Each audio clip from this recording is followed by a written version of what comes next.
katanya. Ya udah biarin aja, sampai akhirnya ya karena mungkin kena kepala, kena hantaman palu, benda benda berat seperti itu sebanyak 4 kali, apalagi sedang tidur pulas, ya sampai menyebabkan kematian. Itu terjadi di Ngawi, teman-teman. Kejadiannya di Ngawi, di daerah Ngawi, Jawa. Ngawi itu Jawa Timur ya kalau tidak salah ya. Banyak sekali pelajaran yang mesti kita ambil dalam terhadap kejadian pembunuhan tersebut. Yang pertama mungkin ya, kita selaku laki-laki harus bisa menjaga atau mendidik istri kita, anak-anak kita, supaya di dalam bahtera rumah tangga itu terjadi sebuah keharmonisan yang tinggi, terus ketenangan, kedamaian, terus sakinah, mawadah, warohmah. Nah, maka dari itu buat para laki sangat dianjurkan sekali untuk harus lebih banyak meningkatkan lagi kesabaran, terutama pendidikan dalam hal ilmu agama, teman-teman ya, supaya dengan ilmu kita yang kita miliki, ilmu itu bisa kita sampaikan kembali terhadap istri kita, terhadap anak kita, agar supaya anak dan istri kita itu menjadi penolong kita nanti di akhirat, dan bisa penguat kita juga untuk menjalani beratnya kehidupan di dunia ini. Karena walau bagaimanapun, apabila si suami tidak bisa mencukupi hal-hal yang diperlukan istri, baik itu materinya, baik itu ilmunya, baik itu akhlaknya, adabnya, tentu akan banyak hal-hal yang tidak baik yang akan menimpa keluarga tersebut. Mungkin yang paling penting itu ya pendidikan ya, yang paling dasar, yang paling basic itu pendidikan. Soalnya ya kalau buat saya kejadian tersebut sangat di luar nalar. Sebenarnya pembunuhan seperti ini, pembunuhan antara si suami istri atau di dalam rumah tangga itu memang saya banyak sekali mendapatkan kejadian tersebut. Apalagi kalau kita sering nonton berita-berita, itu bahkan tinggi sekali. Tetapi ketika pelakunya itu seorang istrinya sendiri, bahkan cara membunuhnya itu dengan cara yang keji, itu sungguh sangat ya memprihatinkan, teman-teman ya. Saya nggak kebayang isi dari benak si wanita tersebut sehingga dia tega menghabisi si suaminya dengan cara keji seperti itu. Nah, kalau dari beberapa sumber ya tentunya di TikTok yang sangat intens sekali membahas kejadian tersebut, itu faktornya katanya faktor ekonomi. Nah, mungkin detailnya akan didalami lagi oleh pihak kepolisian motifnya. Tetapi apabila itu betul-betul motif ekonomi, itu sangat di luar nalar, teman-teman ya. Sangat banyak sekali cara agar kita bisa terbebas dari sulitnya ekonomi di dalam keluarga itu. Membunuh pasangan untuk sebuah alasan yang begitu sederhana, bagi saya itu sungguh apa ya, sungguh sangat memilukan, bahkan tidak terbayang oleh orang-orang yang mungkin masih berpikiran normal kayak kita teman-teman ya.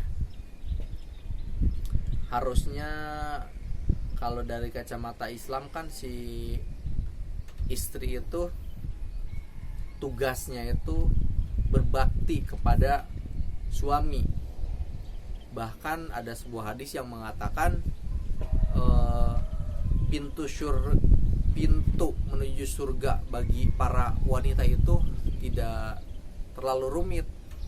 Yang pertama, dia harus menjaga sholatnya. Yang kedua, dia harus menjaga kemaluannya.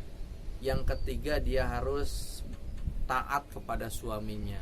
Nah, di dalam hadis dikatakan, apabila kamu masuk surga, pilihlah pintu surga manapun yang mau kamu masuki. Nah, tetapi memang karena ini merupakan akhir zaman, banyak sekali orang yang terlalaikan oleh nilai-nilai Islam itu sendiri teman-temannya. Karena memang nilai agama itu sudah banyak dilupakan, akhirnya masukan-masukan atau pemikiran-pemikiran yang hadir terhadap pikiran banyak orang itu sungguh sangat berbeda dari kodratnya teman-teman. Kalau menurut saya, kalau memang si wanita tersebut sudah tidak tahan dengan ekonomi, kenapa tidak minta talak saja, tidak minta cerai saja, tanpa perlu harus membunuh. Kalau udah kejadian seperti ini kan dia juga yang rugi, harga gak dapet, dihukum iya. Apalagi kalau dia membunuh secara berencana, udah itu umurnya itu vonisnya bisa seumur hidup. Nah, mungkin dari kejadian itu, nah masih berhubungan dengan para suami atau laki-laki ya, dari kejadian yang bisa ambil itu mungkin buat para suami, yang pertama, kalau memang itu benar motifnya karena faktor ekonomi, ya kita para suami harus bisa lebih giat lagi dalam mencari nafkah. Kita harus lebih getol lagi mencari pekerjaan apabila belum mendapat pekerjaan. Terus yang memang pendidikan agamanya masih rendah, untuk lebih semangat lagi untuk mencari referensi tentang keagamaan bagi cara mendidik anak, bagi cara mendidik istri. Karena apabila kita terhindar atau jauh dari agama, ya mungkin hal-hal ini yang akan menimpa pada diri kita. Akan tidak dihargai istri, akan tidak dihargai anak, ya dan sebagainya. Mungkin ini pelajaran buat kita semua teman-teman ya, yang masih waras, yang masih diberikan nalar yang bersih atau apa itu, logika yang bersih,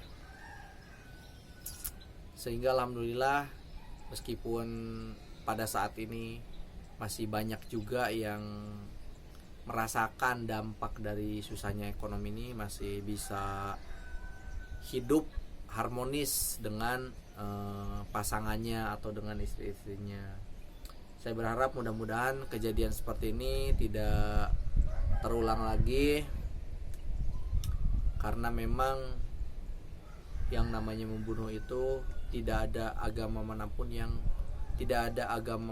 tidak ada alasan apapun yang bisa untuk membenarkan suatu tindakan pembunuhan. Apalagi ya,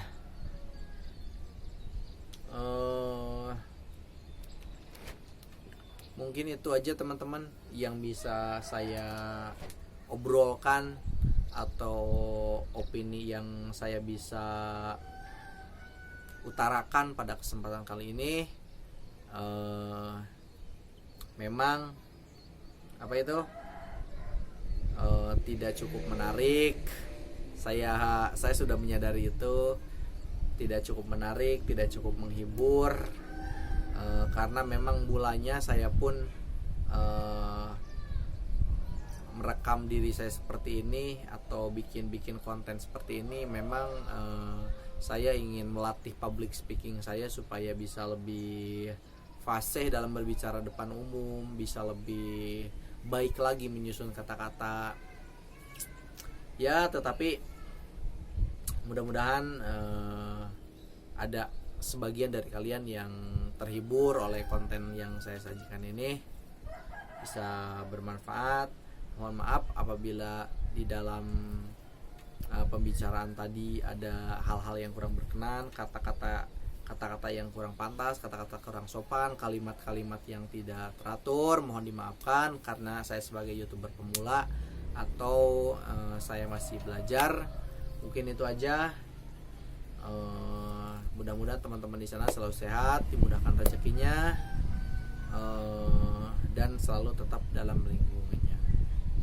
Saya akhiri sampai di sini. Wassalamualaikum warahmatullahi wabarakatuh. Sukses terus.